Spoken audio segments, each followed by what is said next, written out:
Bonsoir de nouveau. Nouvelle interview Assas Legal Tech Night. Je suis avec Stéphane Baller. Stéphane Baller du DU Transformation Digitale du Droit et Legal Tech de Paris 2. Stéphane, bonsoir.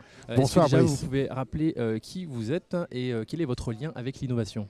Je suis avocat of counsel chez De Gaulle Fleurance et Associés, une structure qui est très innovante puisqu'elle fait partie de ces cabinets d'avocats qui ont travaillé avec des legal tech et qui notamment ont investigué toutes les possibilités de la statistique sur la manière d'imaginer le résultat d'un contentieux.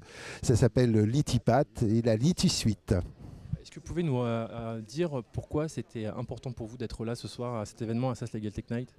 Plusieurs titres. D'abord des étudiants du DU Transformation Digitale du Droit et Legal Tech qui animent l'un des ateliers avec Séraphin. Et donc c'est important que les enseignants, que le corps enseignant soit autour des étudiants.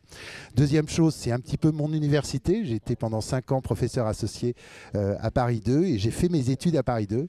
Et troisième chose, c'est vrai qu'on a pas mal de jeunes qui rejoignent notre cabinet, qu'on est très sensible à leur culture digitale, mais aussi à leur excellence en matière de contentieux, en matière de technique.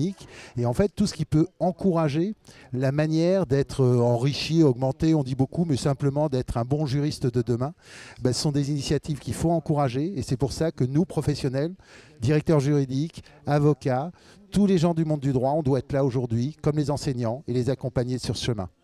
Vous allez prochainement publier un document lors du nouvel observatoire des directions juridiques. Est-ce que vous pourriez nous en dire un mot? Nouvel observatoire des directions juridiques, donc on le publie jeudi 14 avril, et on a posé des questions sur les nouveaux devoirs de vigilance des directeurs juridiques. Et à un moment donné, dans toute cette galaxie RSE, on leur a posé la question du digital.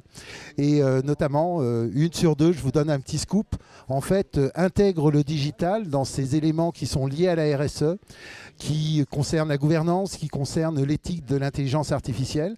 Et en fait, tout ça, ça pose beaucoup de questions. Ça va poser beaucoup de questions aux étudiants qui vont arriver sur le marché du travail, parce qu'on les attend. Et ce n'est pas une question d'âge, volonté d'innover, c'est une question d'état d'esprit. C'était Stéphane Baller du DU Transformation Digitale du Droit et Legal Tech de Paris 2. Stéphane, merci. À tout de suite pour d'autres interviews à Assas Legal Tech Night. Merci Brice.